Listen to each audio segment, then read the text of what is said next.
Bonjour à tous, on se retrouve pour une nouvelle vidéo Duel Commander. Aujourd'hui, je vais commenter la dernière ronde de la Ligue qui a eu lieu à Artefact le jeudi 12 juin. Donc on verra s'affronter Kellan contre Bassim. Bassim qu'on voit très régulièrement en ce moment, donc il fait des bonnes paires, donc ça fait plaisir. Et contre Kellan du coup.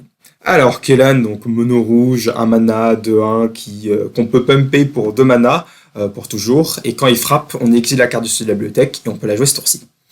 Et pour 3 mana, s'il avait déjà atteint son level 2, donc son level 3 du coup, ou niveau 1 et puis niveau 2, peu importe comment on le prend, et ben il devait un 3-2 double initiative, donc ça rigole pas. Et Bassim, de l'autre côté, qui est une 2-2 Dimir, qui, quand on lance un sort historique, on pêche une carte une fois par tour, et qui devient imbloquable si on fait ainsi, et quand il frappe, on lui met un marqueur +1/+1. Donc typiquement mono rouge contre tempo bleu-noir. Donc mono rouge qui est sur le play, qui a fait un Kellan, euh, et tour de rien.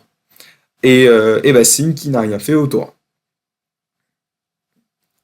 Qui n'a rien fait au tour 1, il n'a pas surveillé. Ah. Ok. Certaines... Ok, j'allais dire certainement qu'il joue autour de Blood Moon, mais du coup, pourquoi n'avoir rien si on a un Arcane Signet? Bon, peut-être qu'il vient de piocher cet Arcane Signet, sinon il fallait prendre Surveille. Si c'était pas le cas, il a peut-être voulu jouer autour de Blood Moon parce qu'il avait peut-être pas un autre de ses basiques. Ça se comprend. Du coup, Kellan qui est passé level 2, puis level 3, et on fait un Dismember. Ouais, c'est plutôt pas mal. Donc, Kellan qui aura pas fait de CA. Par contre, Kellan à lui tout seul a nécessité 7 points de vie et Mono Rouge qui n'a absolument rien joué d'autre. Donc c'est plutôt pas mal. Problème, on a Shieldred sur la table au tour 3. Ah, ça pique. On joue Mono Rouge, donc on n'a pas grand chose qui peut aller la chercher. Ça va nous bloquer totalement. Elle va gagner des points de vie. Donc là, je crois que le seul moyen, c'est de faire. Ouais, ça met 2 de sacrifier 2 montagnes et de coller 2 Ashioldred. Et sur contre gratuit, on remballe. Mais là, la Shieldred nous met trop mal.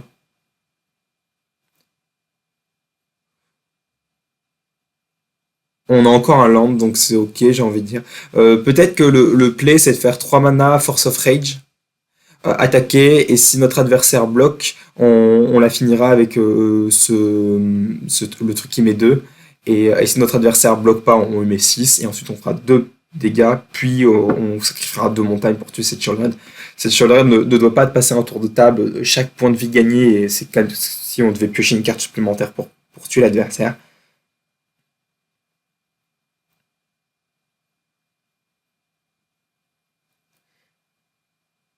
Il hésite, je crois que c'est le play, hein. Sinon, c'est notre adversaire à contre gratuit, on a perdu, donc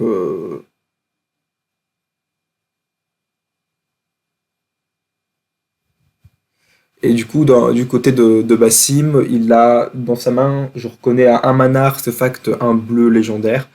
Et on peut payer 2 pour transformer un artefact en 4/4. Voilà. Donc ça fait piocher sur Bassim et ça transforme nos artefacts un peu nuls en 4/4. Pour toujours, hein. On paye 2, on le transforme, mais tant qu'il reste engagé par contre. Et ensuite, il faut, si on le dégage, on peut transformer quelque chose d'autre, mais la première chose qu'on a transformée redevient le truc tout nul qu'on a transformé. Je sais pas si j'étais assez clair. Du coup, Force of Rage, on met 2-3, ouais, je pense que c'est le play. On va attaquer, si cette Shieldred bloque, normalement, Shieldred ne devrait pas bloquer, on se ferait beaucoup trop punir sur une foudre, sur un choc, n'importe quel effet de style comme Nono Rouge joue.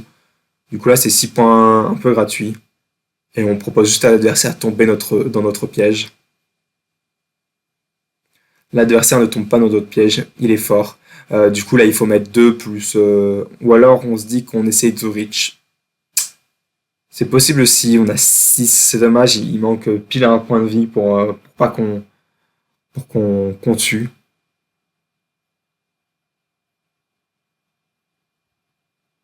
Ok, donc on décide de mettre dans la tête. En même temps, on a beaucoup de reach. Cette Sheoldred peut théoriquement d'étape, mais le problème c'est que s'il a des contres et qu'il décide juste de rester full d'étape et de tout contrer chez nous, et ben avec Sheoldred qui va remonter petit à petit ses PV, il y a peut-être un monde où on le tue pas. Après, bon, notre adversaire est théoriquement à 1 HP avec notre spell gratuit. Peut-être qu'il faut le jouer maintenant pour éviter de tomber dans le contre au tour prochain. Mais on se prend méchamment Daze. Est-ce qu'on tourne autour de Daze ou de contre classique?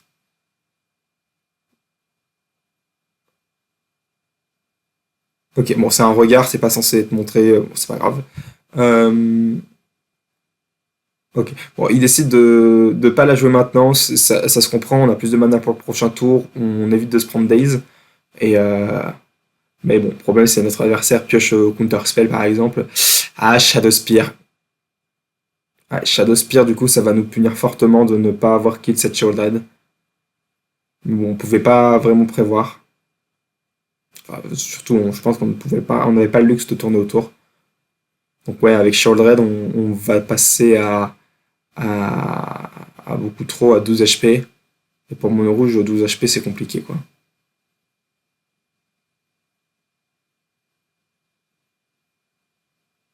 Ouais, 5. Aïe, coup dur. On passe à 12. Ouais, c'est compliqué, là. Là, il faut tuer ce tour-ci, ou globalement, on a perdu la partie. On a 4 en reach gratuit, il nous manque 8 dégâts à trouver. Cette DRC ne va pas suffire. On a un shock-like, je crois qu'on a une 2 de haste aussi, mais j'ai un doute. Est-ce que 2 de haste, je crois que c'est la 2 de haste mouse qui a prouesse. Faut pas jouer la DRC, hein. La DRC elle sert à rien en l'état.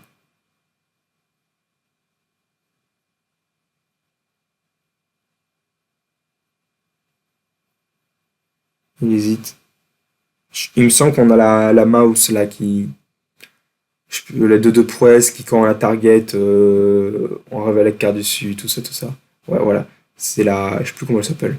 Bah, bref, celle qui est jouée en standard dans Mono Rouge. Souris.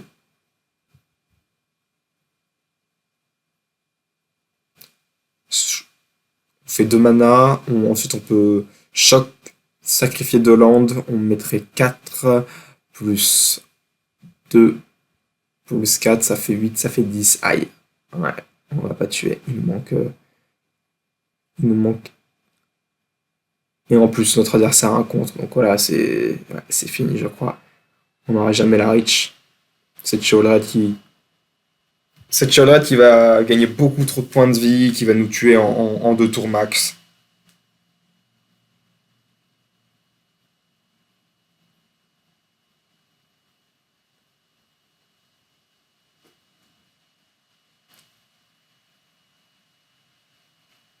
Du coup, on n'aura pas joué le commandant de la partie pour le moment. Et est-ce que c'est ce qu'on va faire du coup? Ouais, on décide de jouer le commandant, c'est pas absurde. Euh, voilà, c'est l'artefact que je parlais pour transformer les choses en 4-4. Draw avec Bassim.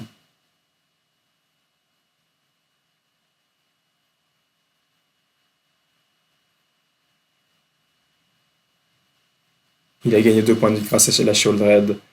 La DRC qui est 1-1.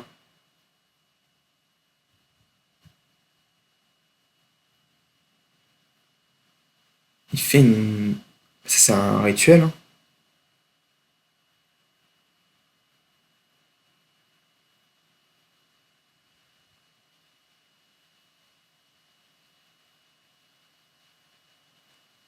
Oula.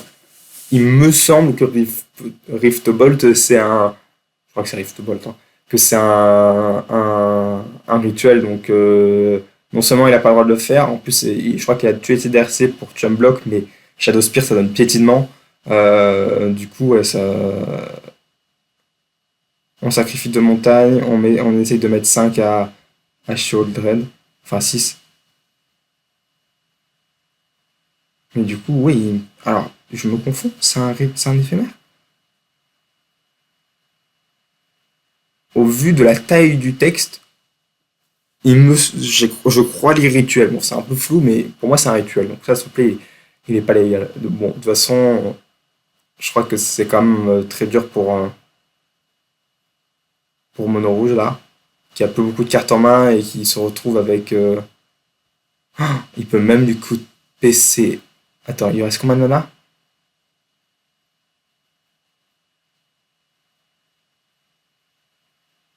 Ok, on joue des bots. Il y a même un monde où au tour d'après, il nous manquait un mana short, mais on peut même couper le rouge à Mono Rouge. Bon, c'est bon, il a un fetch. Mais si là, on avait joué Harbinger of the Seed à la place de ce Bassim, et ben, on aurait pu dire à notre adversaire qui joue Mono Rouge qu'il ne joue plus Mono Rouge. Ça aurait été vraiment très très triste.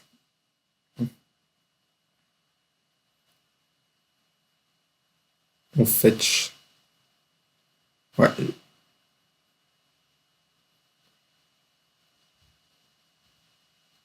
dans une montagne, hein. Les fetch en Mono Rouge sont plutôt simples. Ouais, la game semble un peu perdue là. Bon, on joue mono rouge, les games vont vite, donc on peut se permettre d'aller un peu plus loin que si on joue avec l'an. Mais en l'état actuel, il faudrait certainement qu'on cède la partie pour passer à la suivante. Nos games en l'état ne durent pas très longtemps, bon, ça va. Mais bon, on n'est jamais à l'abri d'une partie qui s'éternise.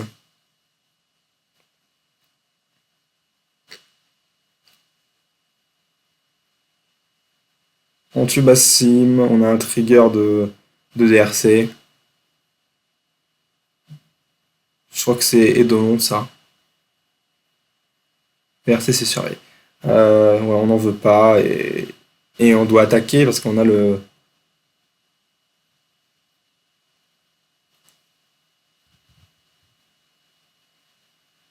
on a le délire, hein.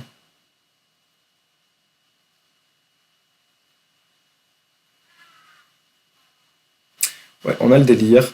Bah là, la moindre bête, on peut lui donner. Je crois qu'on a assez pour donner haste et. Ah, on peut juste faire ça aussi. On transforme nos bots en 4-4 et ensuite on va équiper Shadow Spear, attaquer pour 5 et, et regagner 5 points de vie. Et là, on retourne à 18. On a plus de cartes en main pour mono rouge. Ouais, la partie me semble un peu délicate, hein.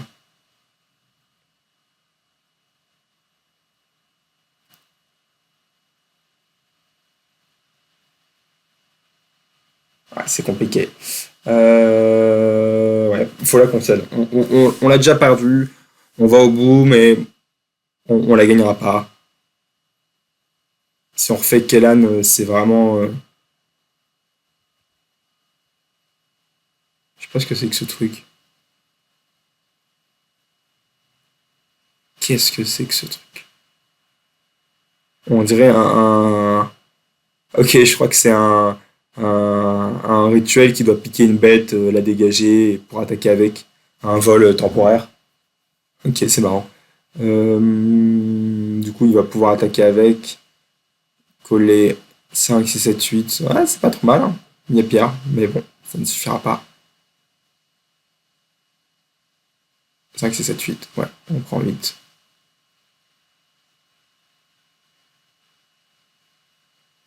Ok, peut-il le faire? Peut-être que j'ai été médisant, peut-être qu'il peut gagner. Ouais, ça me paraît compliqué, surtout qu'il va récupérer. Ouais, ça va fort d'effet, donc il récupère sa bête.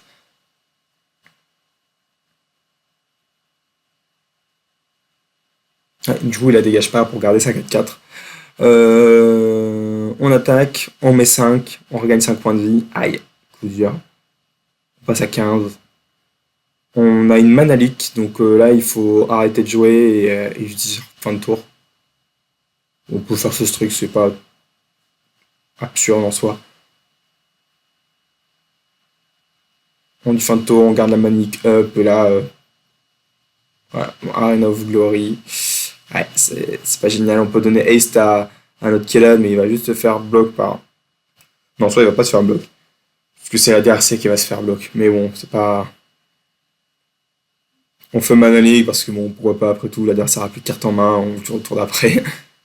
On est obligé d'attaquer avec DRC parce que bah, on a le délire. On décide même pas de bloc, ok, et c'est perdu sur la contre-attaque. Ok, bon bah la Shield Red dans Shadowspear c'était vraiment très très fort pour stopper les ardeurs de Mono Rouge. On pouvait pas y faire grand chose. On avait une ligne un peu plus, un peu moins all-in, où on tuait la Shield Red. Peut-être que c'était le bon play, ça nous évitait ça évitait que notre adversaire gagne 2 points de vie, puis 5 avec la Shadowspear. Bon, on la connaissait pas la Shadowspear, mais dans le cas où il en piochait une. Donc, peut-être qu'il fallait tuer cette show-là. C'est toujours une décision pas facile. Fallait juste voir c'est quoi nos chances. Est-ce qu'avec une show qui d'étape, il gagne 2 points de vie? 2 points de vie, je pense qu'on avait la reach avec les 2 points de vie en plus. Ouais, en fait, tuer cette show ça tournait uniquement autour de Shadowspear. Est-ce qu'il fallait tourner autour ou est-ce qu'il fallait all-in? Bonne question. Pas facile. Certains diront, ah bah s'il a eu Shadowspear, c'est que c'était là, fallait tourner autour, mais c'est pas comme ça que ça marche. On tourne autour quand on peut. Est-ce qu'il avait le loisir? Ça doit être. Je pense que non, en réalité. Je pense qu'il fallait pas. Je pense qu'il a pris la bonne ligne. Ça devait être du. Ouais, je sais pas. Il avait quoi? C'était quoi les chances qu'il ait Shadowspear en main? Il y avait. On sait pas. Je sais pas, il a pioché une dizaine de cartes dans cette. Enfin, quinzaine, on va dire. Il y avait 15% de chance. Après, il a mulligan, il a peut-être mulligan dedans aussi, donc c'est pas exactement ça. Ok, donc on a la 2-2 prouesse, si je me trompe pas, dans la main de Kellan. Mais il a pas de terrain, du coup, bah, il a mulligan. Enfin, je suppose qu'il n'y a pas de terrain. Globalement, mono rouge, hein, si on a deux lands et des actifs, on garde, hein, on ne fait pas trop la fine bouche. Du moment que ça me met des points tout droit. Généralement, quand on regarde pas, c'est qu'on n'a pas de land. Ou pas assez. Bassim aussi, mélange, donc au moins on a une game équilibrée. Ouais, c'est dommage qu'on ait perdu la première en étant sur le play. Mono rouge, c'est bien plus fort quand on est sur le play, évidemment. Et quand Bassim sera sur le play, ce sera pas la même game. Parce qu'un tempo sur le play, c'est pas facile à battre.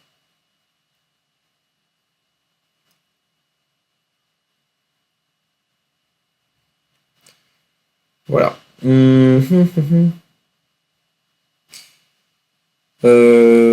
Faut faire gaffe quand même à Blood Moon du côté de Bassim parce que si on décide de fetch dans nos bases et qu'on n'a pas beaucoup de basiques, on peut vite se retrouver avec une couleur en moins.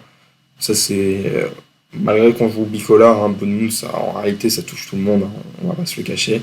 Même les decks monocolores, ça touche parce que maintenant de plus en plus c'est des clashs ou euh, des terrains non base utilitaires. Alors, ça touche d'une autre manière et moins punitif, hein, on va pas se le cacher, mais. Ok, bah dans la main on a que des landes et des cartes nulles, donc on me les gagne. Du côté de Bassim, on garde du côté de Mono Rouge.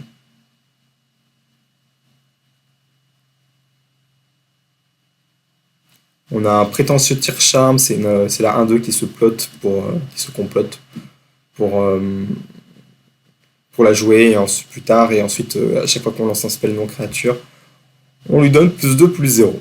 Et la haste et vol. Donc ça peut vite mettre des tartines, hein, si on fait un tour, on le plot tour 2 et tour 3 on fait double choc, bolt, etc. On peut vite mettre 8-9 dans un tour. On a Archibald Master, c'est une excellente carte contre Kellan. Ouais, parce que Kellan il est 1-2.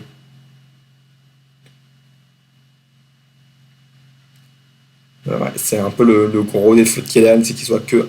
Enfin, je veux dire, Kellan est 2-1. C'est qu'il soit que 2-1 et du coup il se prend Bowmaster. Bowmaster ultra punitif comme d'habitude. On pose un mana. Kellan. On dit oui. Est-ce qu'on a un tour 1 à faire au tour 1? On a un land tap. Ok. Tour 2. Pyroglyph. On a pioché. C'est pas très utile en l'état. On joue Ardoz. C'est pas mal. Ça met des points. Ça fait 5.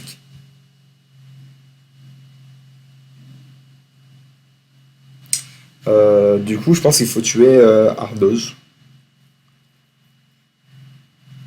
Ardoz, c'est quasiment. C'est comme si on rajoutait choc à toutes nos futures bêtes. Enfin, comme si on mettait un choc quand on posait une bête. Ça donne plus de plus 0 aux créatures qui arrivent sur le champ de bataille. Donc c'est un peu chiant. Là, on dit Pasteur. Ouais, par exemple, ce prétentieux tir charme qui va être 1-2. Et donc qui va gagner plus de plus 0 grâce à Ardoz. Donc là, on mettrait potentiellement 3, 4, 5, 6, sachant qu'on ne connaît pas le Bowmaster évidemment. Euh, on avait une frog également, mais Bowmaster est bien plus fort, ça fait gestion. On décide d'attaquer, on prend pas, on joue pas dans le contre. Je suis pas sûr que contre tempo, on ait le loisir de. Ouais, on se dit qu'on veut check Bassim quand il attaque, quand il sera déployé avec, comment il s'appelle, le Bone Crusher Giant. C'est pas absurde.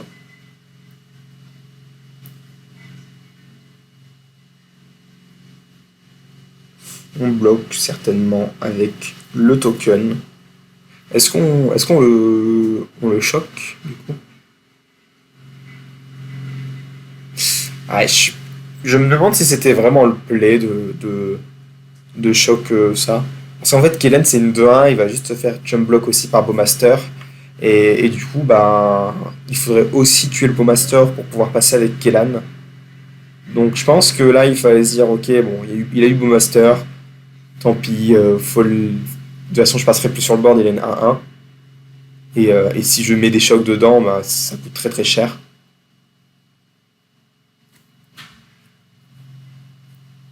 Ah, et surtout qu'ensuite il fait Frog, donc ça c'est ultra dur à passer. Donc ouais, je pense qu'il fallait pas du tout tuer ce token Army. Il fallait tant pis, il fallait trade et commencer à mettre tout dans la tête. On gagnera plus le board, on va pas se le cacher. Là, on avait encore un espoir avec ce prétentieux tiers charme pour passer au-dessus. Mais le problème, c'est qu'il a pioché une frog. Alors, je crois qu'il a pas de cimetière. Est-ce qu'il a un cimetière? Oh, il doit avoir un truc dans le cimetière. J'arrive pas à voir. En tout cas, il a au moins son fetch. Donc, il peut-être donner vol à sa frog ou pire il discard. Donc, ouais, je crois qu'on passera plus sur le board. C'est un peu dommage. Et le problème, c'est que notre adversaire est toujours à 15. Donc, quand on peut plus passer sur le board et que notre adversaire est à 15, ah, c'est compliqué, quoi. Euh, donc, il doit pas avoir, hein. Est-ce qu'on double discard? Enfin, on peut. Je sais pas si c'est un. Ok. Fetch. Après, oui, on peut juste. On peut aller chercher surveille. Surveiller, mettre notre carte au cimetière, discard, exiler 3 et chum block le prétentieux tir charme, comme ça c'est fait. On se fait, on se fait relativement punir sur quoi? Bah, pas grand chose, hein, même s'il a spell gratuit, il n'y en a pas des masses des spells gratuits, il y a. Comment ça s'appelle? Il y a pyrokinésie, mais bon, il l'aurait certainement fait avant. Il y a. Il y a le truc qui sacrifie deux montagnes, mais bon, notre adversaire n'aurait juste plus de montagnes, du coup, voilà. Ok, bon, ça, ce que vous venez de voir, c'est les cartes promo, hein. Ils se sont pas rajoutés des Pestin Fly, des Pestin Fly, je crois que c'est ça. Au moins gratuitement. Non, c'est peut-être le truc qui fait des trésors, le truc, je sais plus. Bref. Ok, on discarde un land et du coup, on lui met un marqueur, on lui donne le vol. Ouais. Et on va bloquer. Ouais, je suis pas trop fan de cette attaque là. On a un peu donné notre drop 2 gratuitement. Ça, c'est juste défausser une carte, mais il dit bon, il a mis un marqueur et de toute façon, il va piocher avec cette frog. On attaque avec la frog.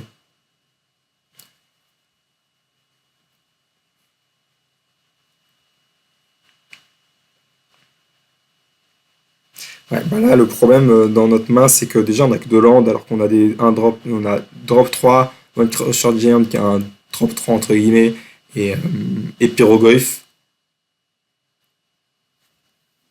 Là, il faudra vraiment qu'on pioche. Bon, on a pioché notre land, ça c'est cool. On peut jouer. Je crois que le Raptor, c'est une 4-3 qui menace. Non? Je sais plus exactement ce qu'il a, mais en gros, les joueurs peuvent plus gagner de points de vie et quand une créature arrive, on perd des points de vie. Un truc du style. Bref, des trucs qui mettent des dégâts. Nassim qui est plutôt bien dans cette partie. Le problème, c'est qu'il a quand même, j'ai l'impression qu'il a beaucoup de landes en main. Il en a au moins deux. Il a Command Beacon et un autre. Donc ça peut être problématique. Après, on a bien le board. Je crois qu'il a trois landes, non? J'arrive pas à voir c'est quoi cette troisième carte.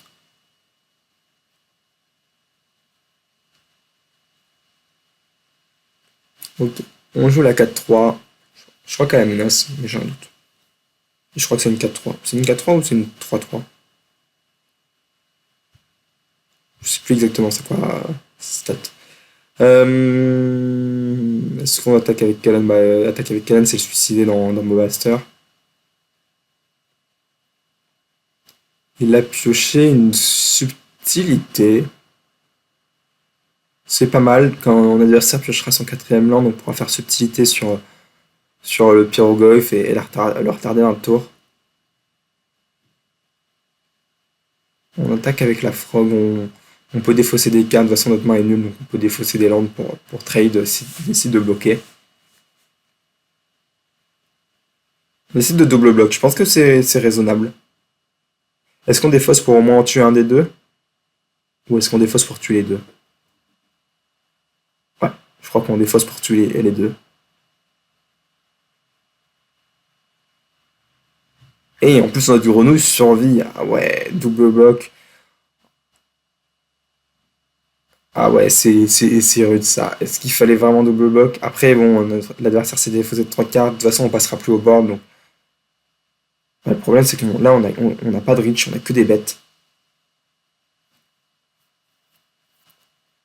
Interadicator, l'avantage de faire Interadicator, c'est que si on trouve, on peut attaquer. Si on trouve un lot au-dessus de la bibliothèque, on est content. Pouvoir jouer Spiroglyph.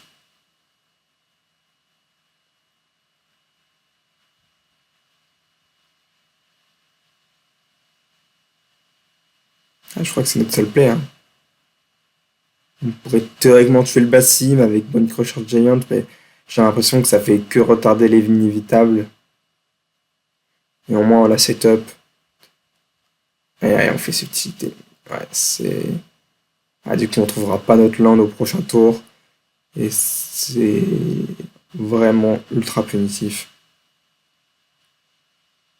Il y a 3, 8, 9, 10, 11. Il y a 11 de patates. On tue en deux tours. L'agresseur, c'est nous. Est-ce qu'on attaque avec tout? On n'attaque pas avec la. Si on attaque avec tout, je crois, on a 14 HP. Il y a peu de chances que notre adversaire nous mette moins 14 dans la tour. Nous, on tue en deux.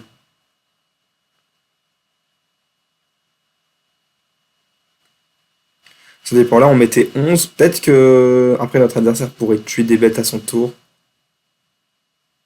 Ouais, peut-être qu'il fallait garder le Bowmaster. Peut-être que le Bowmaster il changeait pas grand-chose à la cloque. Et que l'avantage c'est que si notre adversaire, ouais, on trouve Shadowspear. Est-ce qu'il a pioché sur sa Shadowspear? J'ai pas vu.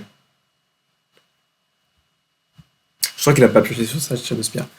Bref, de toute façon, on n'a plus rien en main, on peut pas vraiment jouer. Bah voilà, on a eu des games un peu difficiles du côté de Mono Rouge. On a eu que des sorties créatureuses. Alors quand notre adversaire a posé plein de bêtes et on n'avait pas de blast pour les gérer, pas de blast pour aller dans la tête. Et je pense qu'on a fait une petite erreur avec ce Kellan. On aurait peut-être pas dû, on aurait dû laisser trade, mais bon, ça aurait pas changé grand-chose à vrai dire.